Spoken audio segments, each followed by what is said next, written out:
All right, you're on, Rich. Hey, everybody. It's fun to be here. It's really great that your organization puts on these talks and um, that Zoom allows you to have people from elsewhere like me uh, come and meet with you and interact. And so I really appreciate the invitation. I'm going to do a slideshow. I think it's probably the easiest way to illustrate a lot of the stuff I'm going to talk about. I'll jump around a little bit. I'm going to show a couple little quick video clips, and I'll try and do some actual hands-on sort of things as we go along. So I may be jumping around a little bit here with the technology, but hopefully everything will go smoothly because nobody ever has technical problems with Zoom. So um, I'm going to go ahead and start the presentation. If you want to ask a question, you can unmute and ask it, although sometimes it's hard for the speaker to hear you talking. So if you want to throw it in the chat to the side, I'll try and watch that. And if you have questions in the moment, you can ask them that way. Otherwise, I guess there'll be time at the end to talk, right, Sully? Yes. Yeah, cool. And I guess in the way of introducing myself, I I am Rich Dana. I'm here in Iowa. I'm currently working at the University of Iowa. I split my time right now between the Special Collections Library, where I manage the Ruth and Marvin Sackner Archive of Concrete and Visual Poetry. Um, it's a collection of over 75,000 items that were collected by a Miami Beach couple. And many of you may have heard of them. You may even have items in the collection because I even found one of my pieces in there from the 90s. It's kind of amazing. Um, I also teach as an adjunct at the University of Iowa Center for the Book. I'm teaching a material analysis class starting today. So I was like, what? Yeah, I'm doing back-to-back talks today. So I'm all warmed up and ready to go. So I'm gonna share my screen. I'll say thanks to everybody for tuning in, and I look forward to talking to you at the end.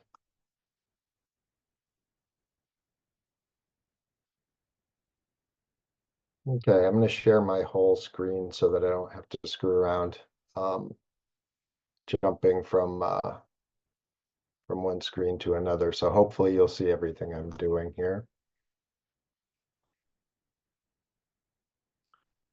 If at any time you're not seeing stuff, I hope somebody will let me know. It looks Um, great.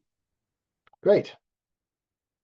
So we're going to talk about analog copiers and theory and practice this evening.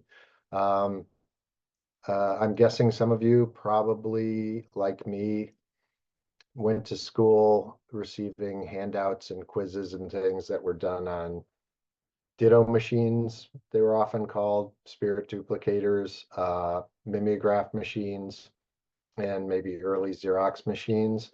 And I really, I started making my first zines when I was a kid back in the early 70s on a mimeograph or on a ditto machine.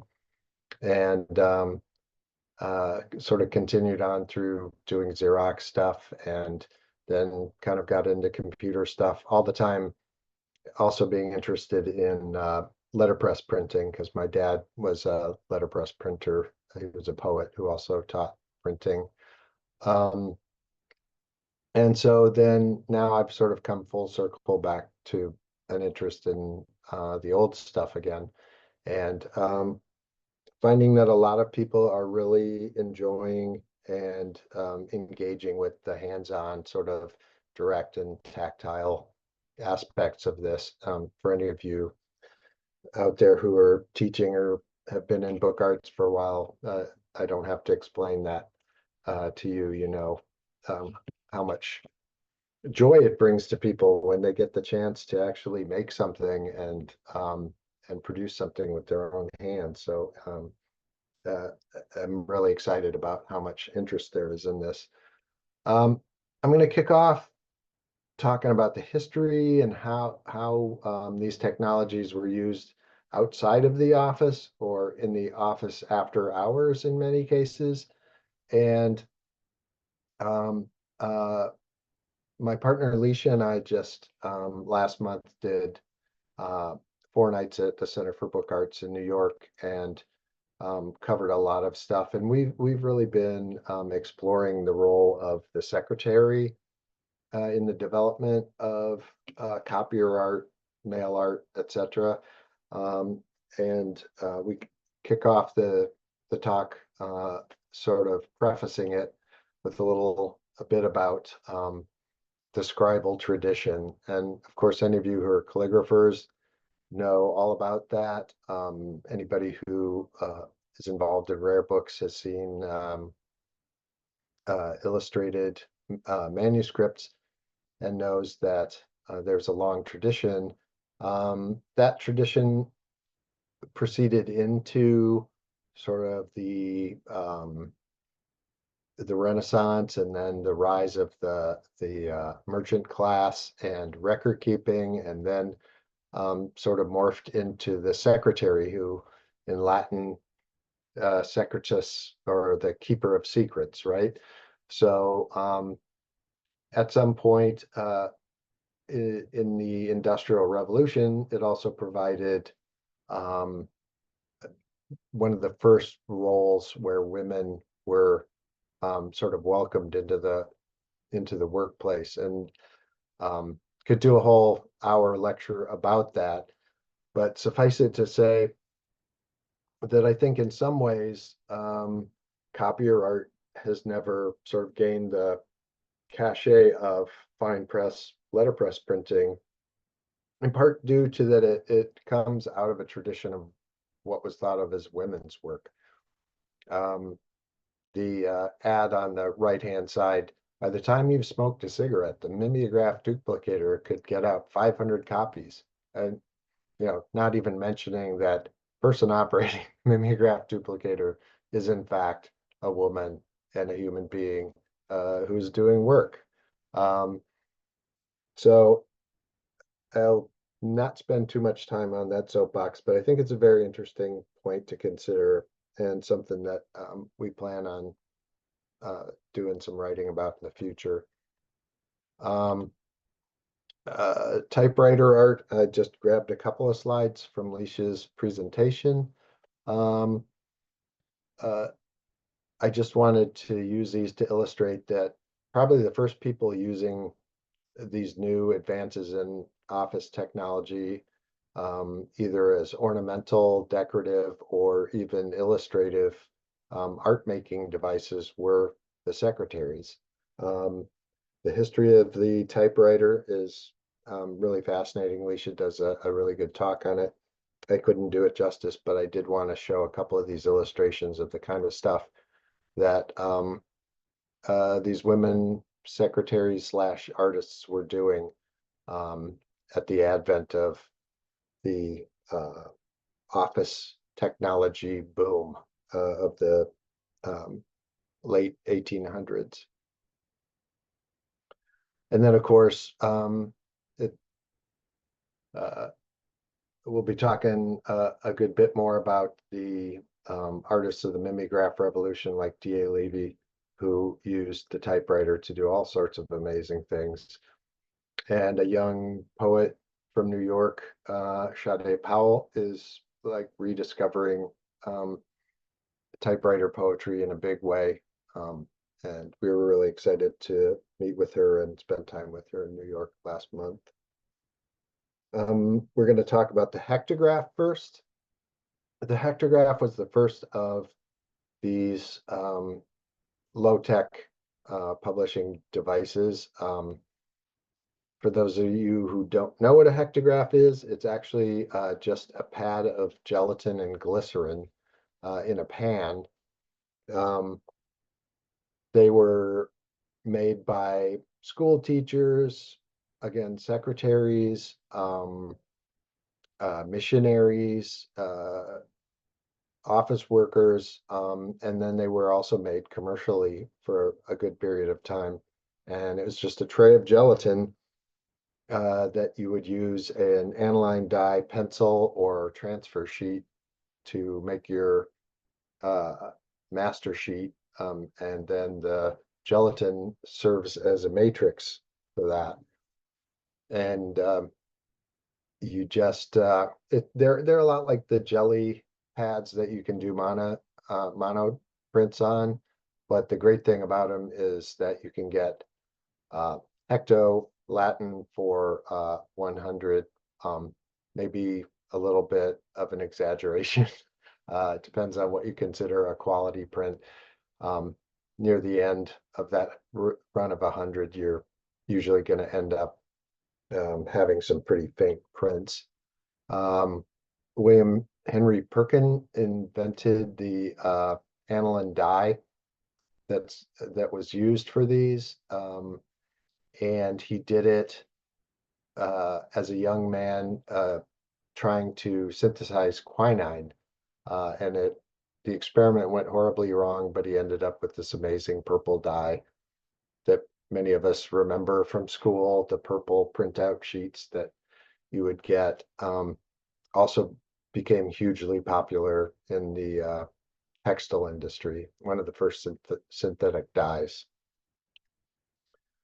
Um, Workbooks, even commercially made master sheets were available for teachers, and they'd keep them in a file, and they could use them for several years before they'd be completely depleted. And here, a guy from a website who writes all about um, menus got in touch with me, and we did some analysis and determined that these are in fact hectograph printed. And so they had probably letterpress printed, or maybe lithograph printed stationery sheet. And then for the daily menus, they would just use the jelly pad printing technique. Some pretty great handwriting there. The Russian futurists also really got into the hectograph. They would have these tournament of poets, which were basically just big, parties where poets would, I suppose, drink a lot of vodka, and they'd have writing prompts. And by the end of the evening, they would have published an edition of poetry and artwork. Olga Rozanova, one of my favorite uh, hectograph artists, illustrator. She did a lot of lithograph stuff too. Her work is featured there.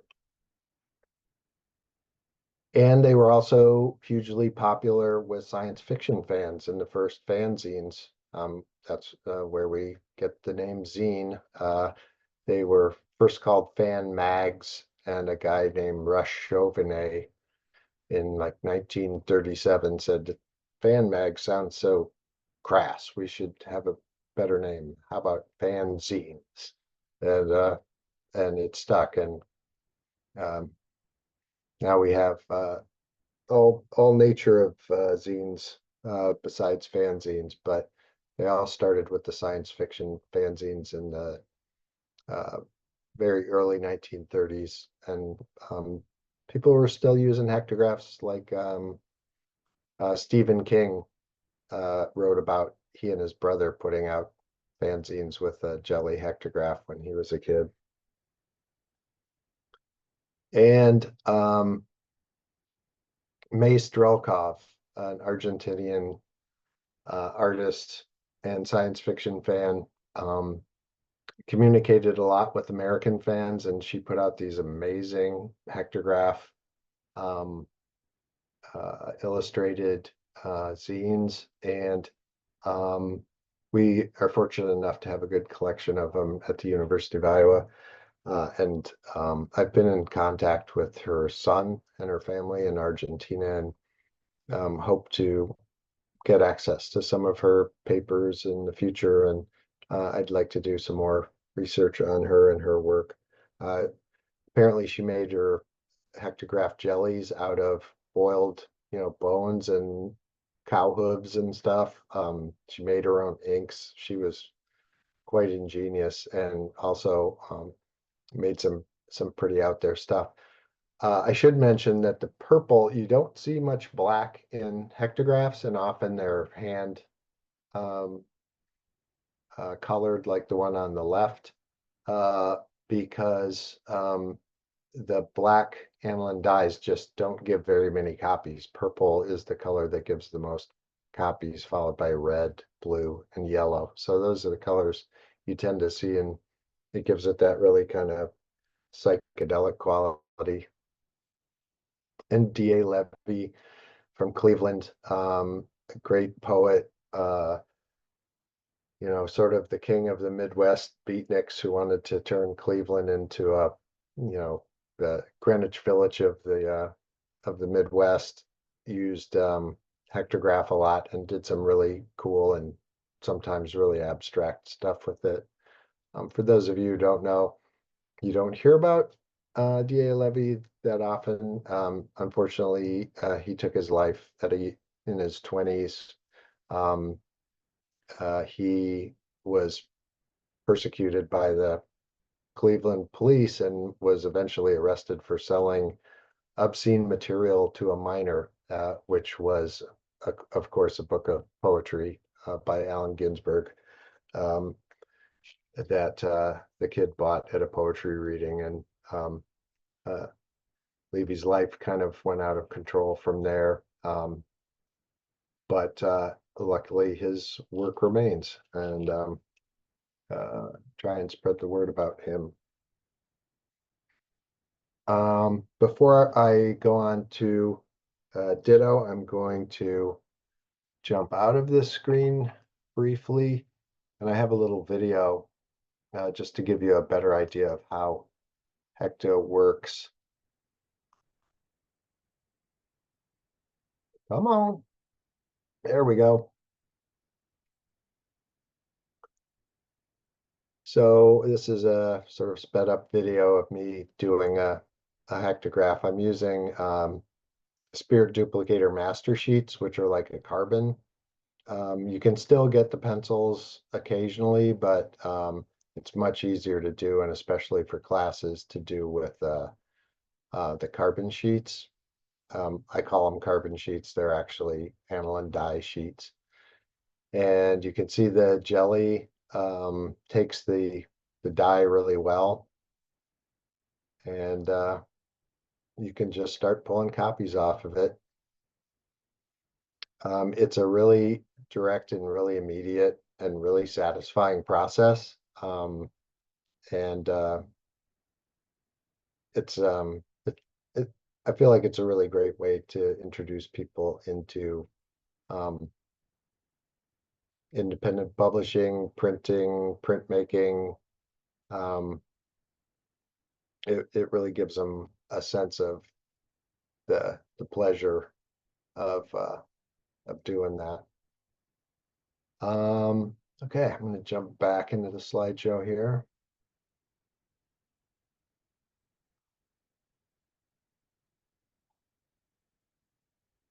So using the same aniline dye, um, with those carbon sheets that you just saw, basically what the inventors did was they did away with the jelly. They basically spread the jelly on the paper, so that carbon sheet then transfers onto another piece of paper, and it goes through a cylinder press that dampens the paper with spirits, hence the name Spirit Duplicator.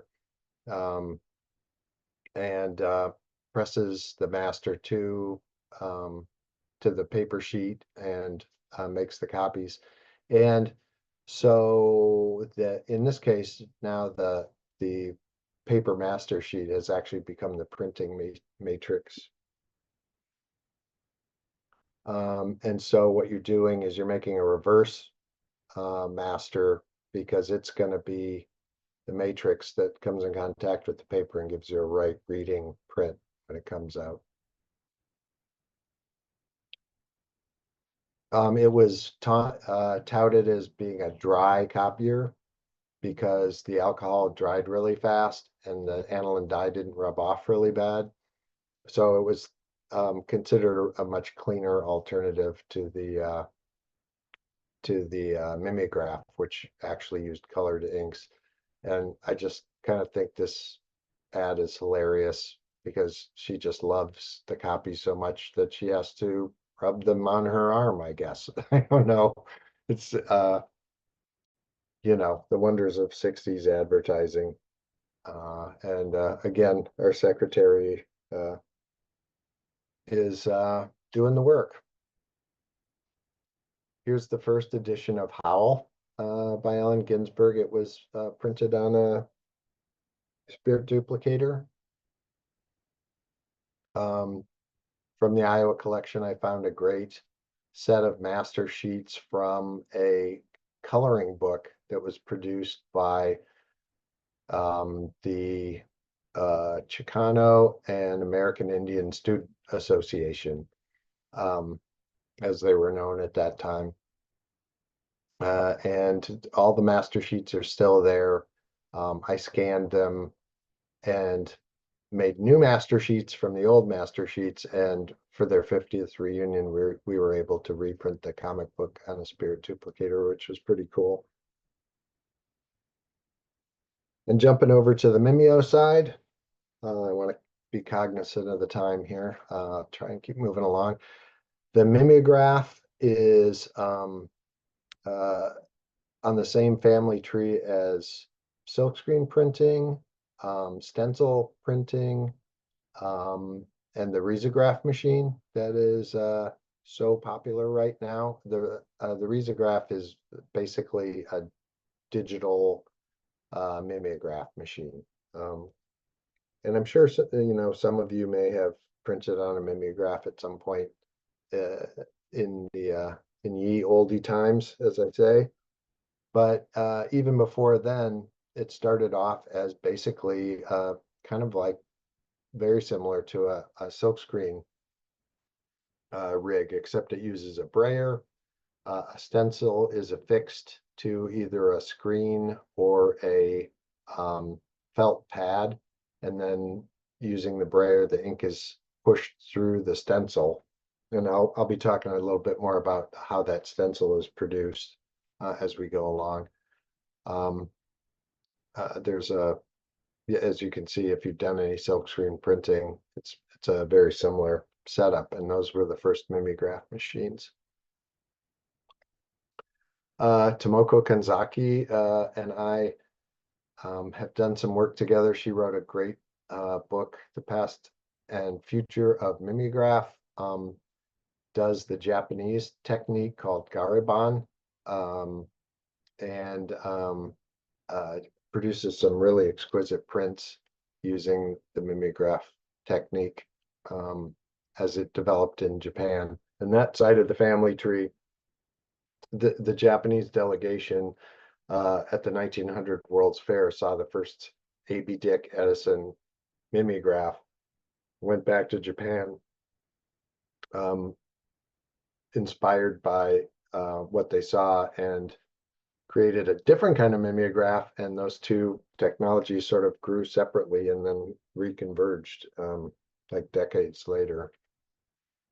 I did a whole series of workshops on Zoom during COVID, and Tomoko and I, she in Japan and I in Iowa, started hosting these late night mimeograph printing parties, and we made little very inexpensive Garabon printers out of wood and silkscreen and sent them out to people as kits, and then we'd all get together because the time difference is so radical, at like we called it midnight mimeo because we'd all get together, and be drinking beer and making goofy mimeograph prints in the middle of the night.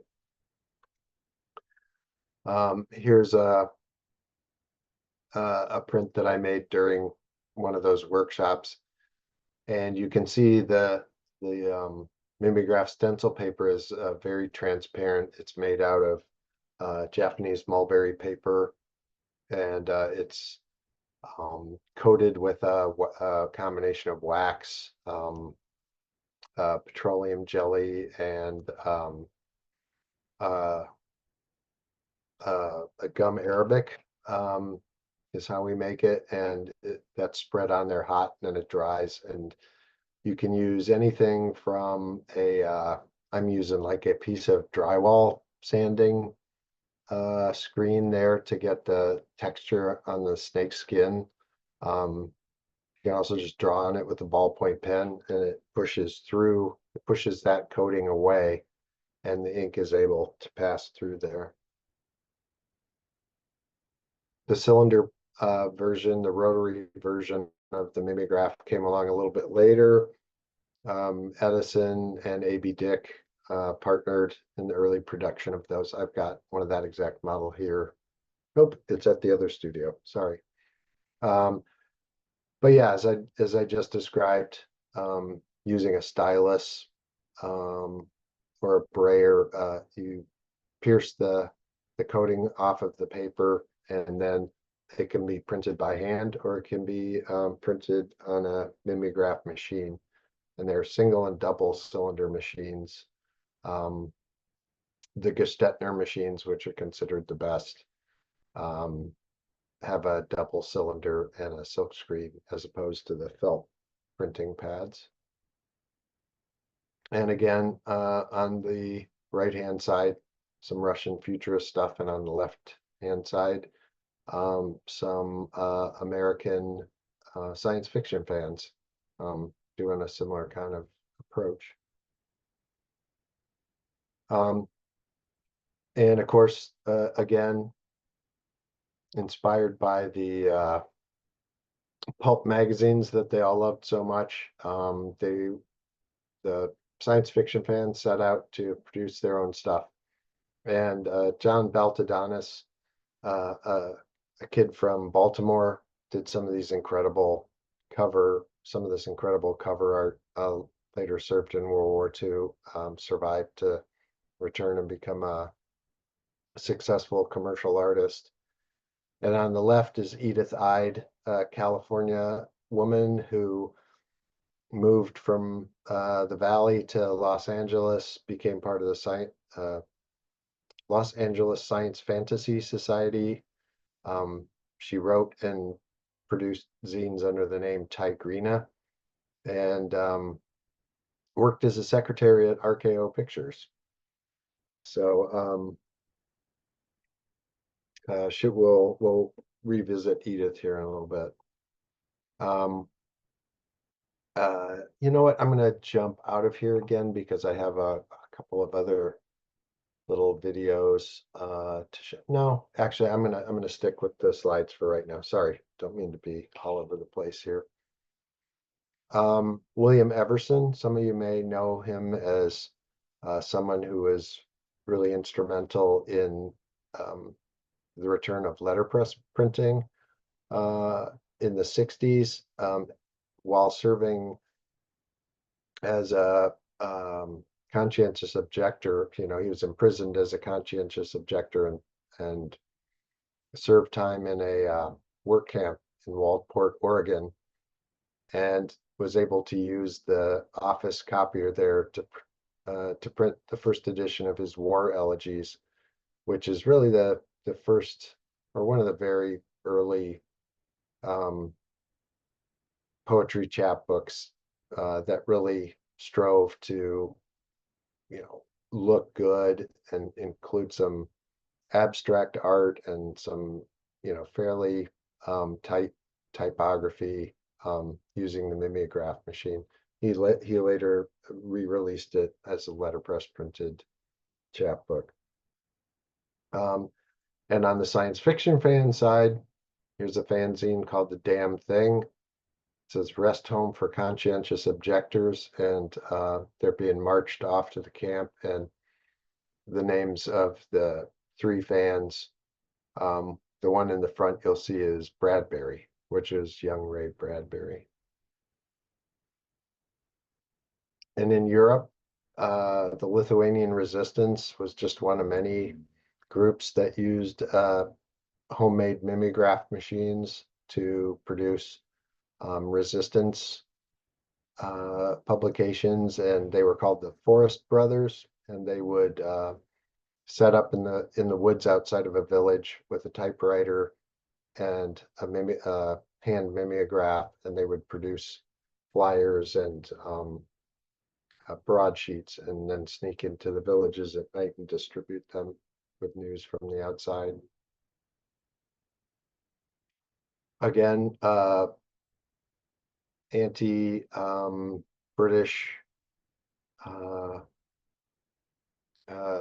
publications from India, from their fight for independence. I was able to meet the curator of a great show in London 2 years ago, and she turned me on to a lot of really great Indian mimeograph printing. And the Tin Can Wonder, something I found in the stacks of fanzines that we have at Iowa, and this is from the World War II era. Fans who couldn't get mimeograph machines would actually make mimeograph would make a mimeograph out of a paint can wrapped with a piece of a flannel shirt, and then they'd wrap the stencil around that and print their fanzines using it. And actually, I was able to, with the science fiction curator, Pete Balistreri at Iowa, we set about reproducing that. And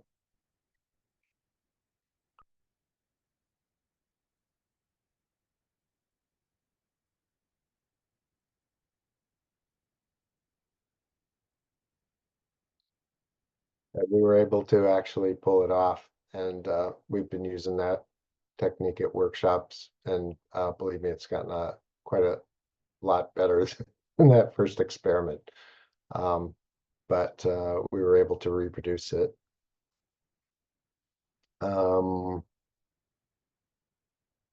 Let's see. Yeah, I don't have any more videos for right now.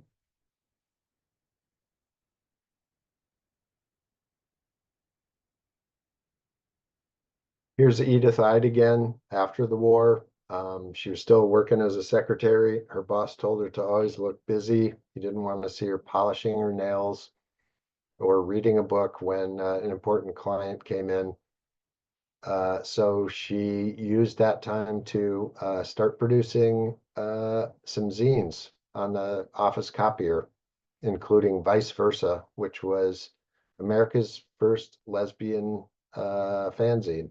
And she put it out under the name Lisa Ben, and did quite a number of editions of that. And you think about the fact that being homosexual was against the law then, and she could have been arrested for distributing these. It was a pretty bold move on her part, and the USC has her papers, including all of her original zines. Oops, there's Howl again. Don't know why that's in there. Kirby Congdon, a World War II vet, beatnik, came back, produced some wild homoerotic chapbooks of poetry. He unfortunately passed away just a couple of years ago in Key West, Florida, where he lived most of his later life, but he was also the first person to use the term the mimeograph revolution. And the beatniks fully embraced um, the mimeograph as a way of producing their publications. Leroy Jones, also known as Amiri Baraka, had Black Arts magazine, all produced on a mimeograph machine. Here are some civil rights and anti-war flyers from our collections at University of Iowa. The first Black Panther newspapers were all printed on mimeograph. And the communications company, which was part of the Diggers in San Francisco, were infamous for their use of mimeograph for distributing underground publications. And actually, I was contacted by somebody in the Bay Area who's putting on an exhibit about the Diggers, and I'm restoring a couple of machines of the same type that they used for them to use in their show. So I'm pretty excited about that. Jane Norling, some of you may know, either as a muralist or earlier work with the communications company. Also did a lot of the Just Seeds calendar illustrations. You may have seen those. And here she's using an electrostatic stencil cutter to make those photographic stencils that brought the Mimeo all the way up to photo reproduction and set the stage for the development of the risograph machine. And as for me, I put all of this work that I did researching all of this stuff into a book called Cheap Copies. The first 100 copies I printed each page in the technology that's described. So the hectograph section is printed on hectograph and so forth. Um, it's been a lot more popular and there's been a lot more interested in it than I ever would have expected. And I've been putting out a inkjet printed version that we still produce every copy of it here and spiral bind it and pack it and ship it ourselves. But this is sort of what set me off on the journey that brought me here tonight. At one point, a collector from the Twin Cities got in touch with me.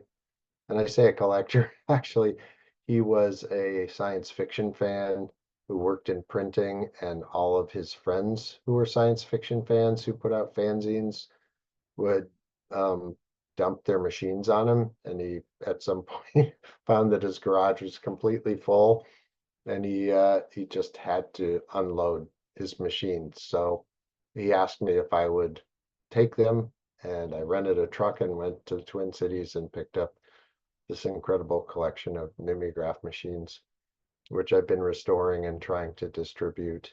Not only trying, but succeeding in some cases in placing them at book art centers around the country.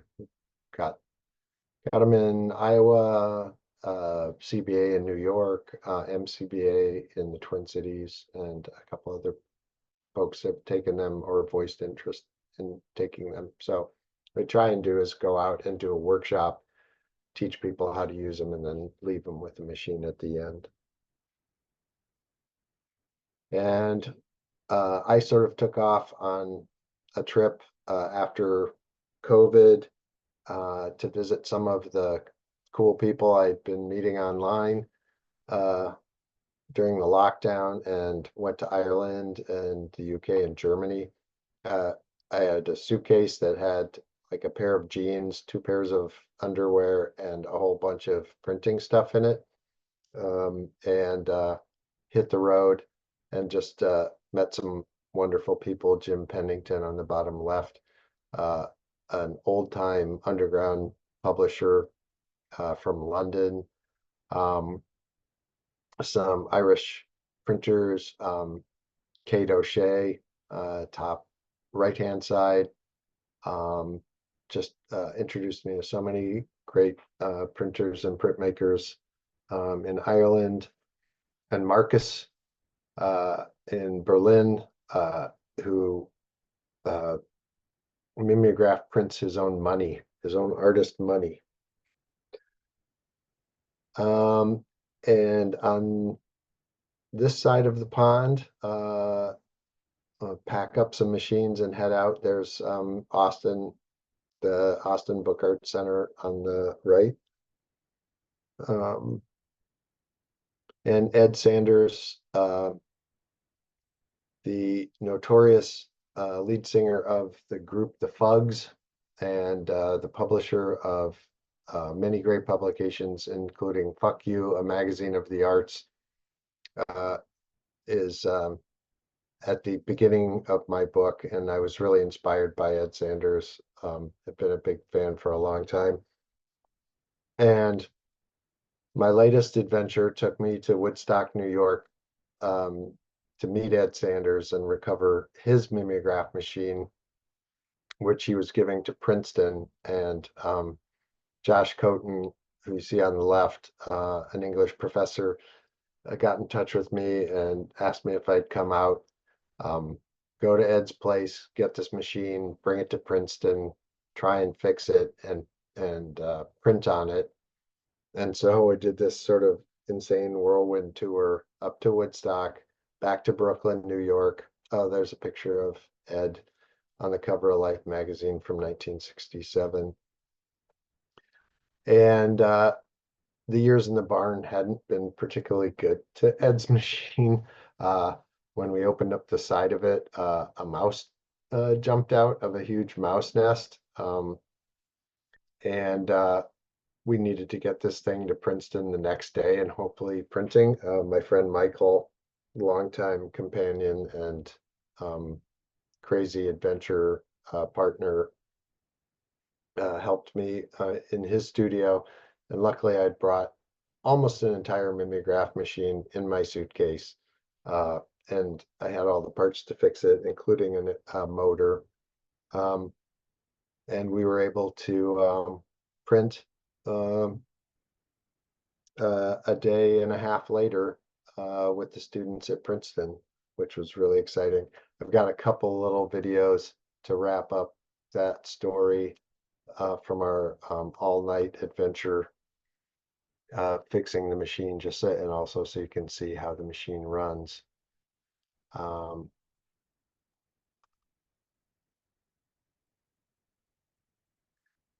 Here's the machine running at about 1:30 in the morning after getting a new motor and a lot of cleaning.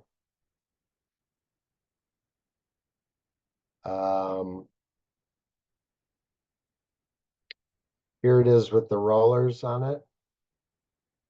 The inking rollers, it's got oscillating rollers, similar to like a Vandercook or a lot of other presses that you might have worked on. This is a 2-speed machine, pretty deluxe, has a fast and a slow. And then by the next day, when I got it to Princeton and worked on it a little bit more, I got a stencil on it and actually got it to start printing a sample sheet. And it's almost spitting out a page every time. But by the time I got it to the classroom the next day, it was actually printing well, and the students and a guest poet were able to produce a little zine over the course of the class. So that's the kind of crazy stuff that I do. I think that's the last slide. It is. So I'm going to stop screen sharing and I'll turn it back over to Celine and open it up for questions. I Well, know. that was absolutely fascinating, Rich. I love the history of it, and I'm really struck by how much use these machines have started to take in counterculture. I mean, starting with the war resistors and then up really adopted through a lot of underground culture. And I wonder if you could talk to that a little bit about why is it so popular with non-mainstream users? Yeah, well, um, most of those people didn't have access to anything else. And like Tigrina, aka Lisa Ben, um, when the boss is away, that machine is just sitting there, just asking to be printed on. Um, my first zine was like I was like 12, and I really wanted to be like an underground publisher. I'd been reading all the like, Socialist Worker and International Times and all the stuff that I found, you know, in college kids' dumpsters. And so I printed something on the junior high school library ditto machine, and you know, I got suspended for it, and it was awesome. And I was just off to the races. I was like, you know, power to the people as a 12-year old radical. Um, but the machines um, came up in secondhand stores. Um, they were inexpensive. I mean, Ed Sanders um, bought that mimeograph machine uh, for, I think it was like top of the line in 67 when he bought it. And the Fugs had come back from Europe, and he spent most of the profits from his European tour on that machine. I think it was like $500 back then, which was a lot of money. But he had a bookstore in the East Village, Peaside Books, and that mimeograph machine it became like the copy shop to the counterculture. People could come in with anti-war flyers or a poetry chapbook or a political manifesto, and Ed would print them right there in the bookstore. So it was just the accessibility of it uh, that made them. And the fact of the matter that you can make one out of a tin can, if you have to. Now, Mark asked about copy presses, and Mm, I don't know exactly what he means by yeah. copy press, but Yeah. Copy presses definitely are part of that tradition. And for people who don't know what that is, uh, using what's called a copying pencil. Um, it was just an offset. Uh, something would be written, and I don't know that much about the whole history of it, but what I know is that those would be pressed together. They'd make one copy, and like a receipt book or something. They'd be reversed, but they would print them on a lightweight paper, like a tracing paper or vellum sort of stuff. Yeah, the copy was translucent, and so you could hold it up to the light and read, uh, get it right reading. Do I have that right, Mark? Yeah, yeah. And in fact, they had books, and you could just press the letter. You re-wet the letter, and then put the paper over it, press it. It would get enough of the original off that your original could be sent, but you had a copy. So offices Yep, would use it to create a copy, but it wasn't a mass duplication thing. I mean, like right. you, I remember at age 12, it was like, "Hey, mom, can I have a ditto blank?" "Sure, hon, here you go." I mean, and the little Right. razor blades to scrape off your mistakes, and off you go. You could have all sorts of fun Mhm. and Yeah. print it. Excuse me. And one thing that's been endlessly frustrating for me is all the different pencils. Actually, I have three here right on my desk. So you can see um, this one, you can't really read them that well, but it says black copying pencil. Um, this one is actually a ditto. brand copy pencil. And this one is a potent copying pencil. And all three of them are called copying pencils, but this one says for hectograph on the back side of it. And so this will actually make multiple copies off of a hectograph sheet, where the other copy pencils will not, but they will make one copy. So it's been a constant search for which copy pencils will work for hectograph and which copy pencils are just copy pencils. Yeah, if I could ask a question, is that okay, Sam? Sure. Yeah, So, absolutely. short version is, the machines being mechanical devices for the most part and hand run, you can make most of the parts that aren't there. And if you really had to, you could probably find a machinist to help you make a part. But things Mhm. like the copying pencils, or might be hard to make a new one once you use up all the old ones.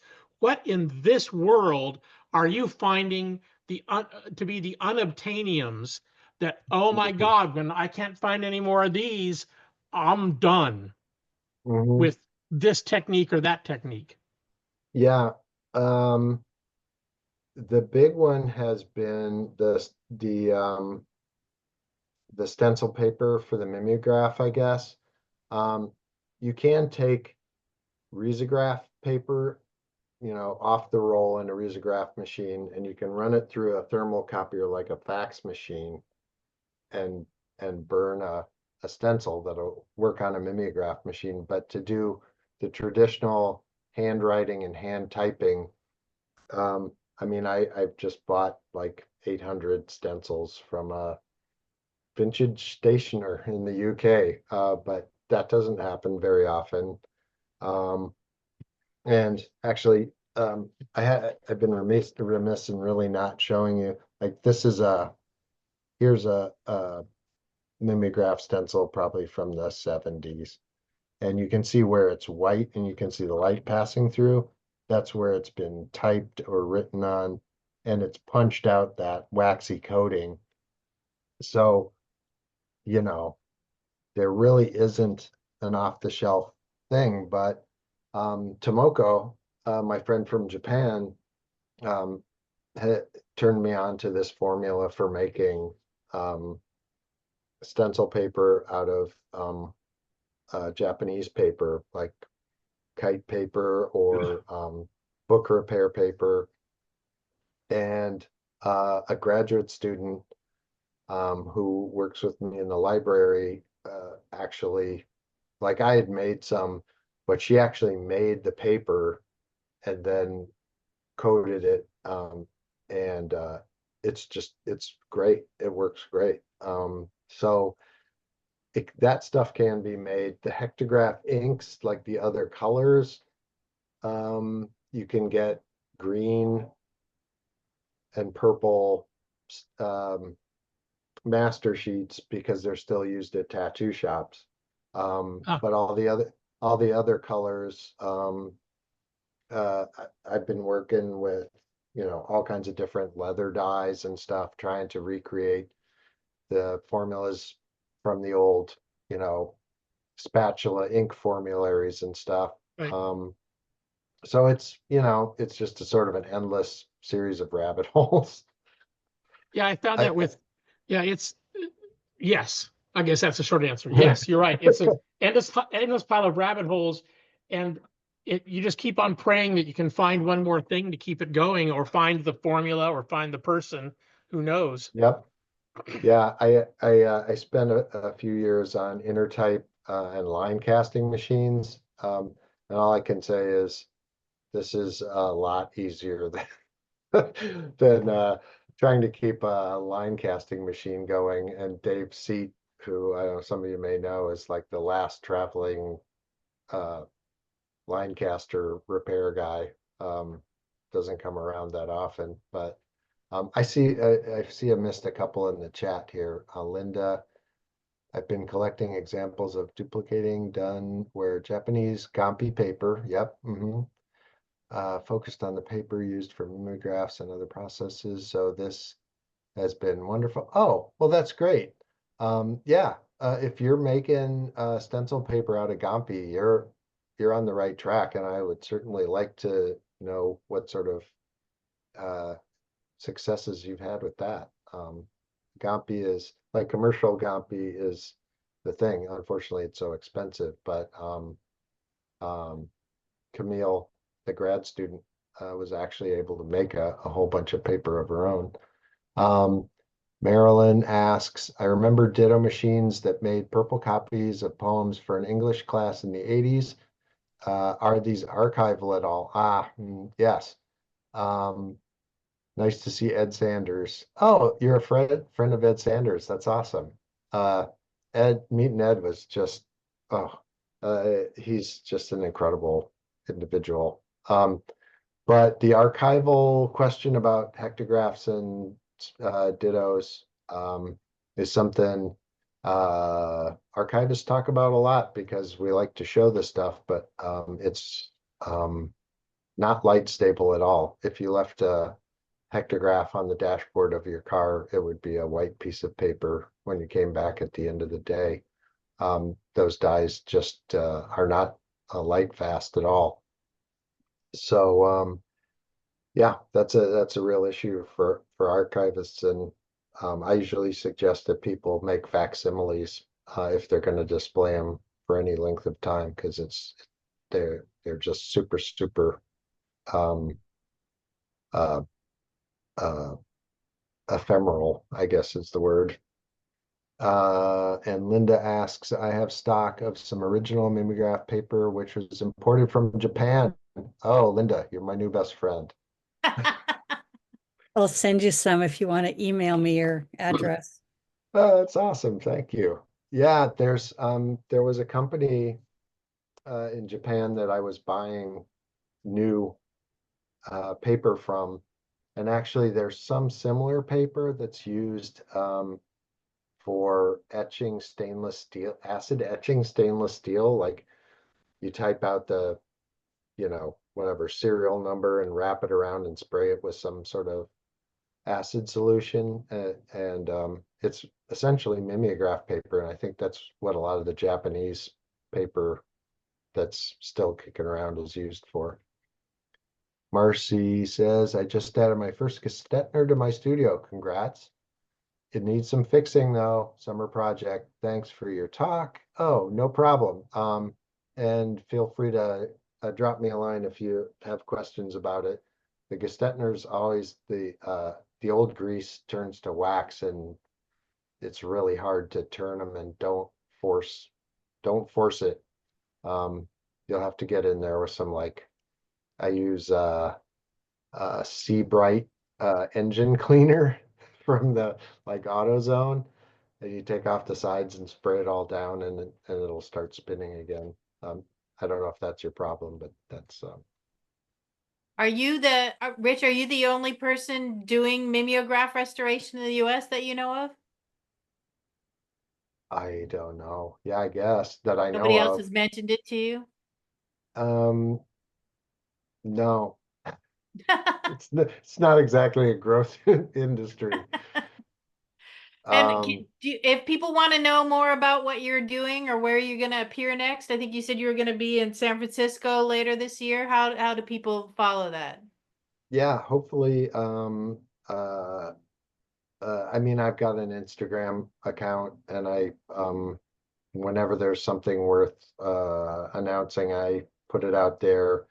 Um, they can also contact me through obsolete-press.com, and there's a contact form there. It'll come to my email, and then we can exchange um, uh, information that way. Um, yeah, and I'll be back to Princeton in the spring, and I really would like to get out west, though. It's the one part of the country that you just can't fly with mimeograph equipment, at least not if you want to take any clean clothes with you. And so I'd like to try and get together a big loop around the West at some point. and visit some of y'all at some of these awesome book art centers. So I hope y'all, if you're interested, we'll keep in touch. All right. I don't know, there One is last question from Esther. okay.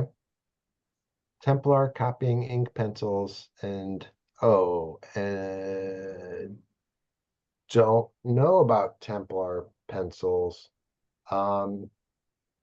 If they, I'll look into it. I haven't heard of that particular ink pencil. The ink pencils, it's Obsolete Dash Press. There's a dash in between obsolete and press, but otherwise that's it. The Templars are on eBay. Okay, I'll check it out. The jelly plates don't really work for hectograph. They're too stable. But the hectograph jellies are super easy to make. If you want the recipe, I will send it to you, or it is. I should mention that it is in my book. There's my plug. There you go. I was gonna say, isn't it in your book? So good. Yeah. Which is also available on your website, obsolete-press.com. And It is indeed. I think that's on our website announcement. And if it's not, I'll make sure it is after the meeting. So I'm going to stop the recording.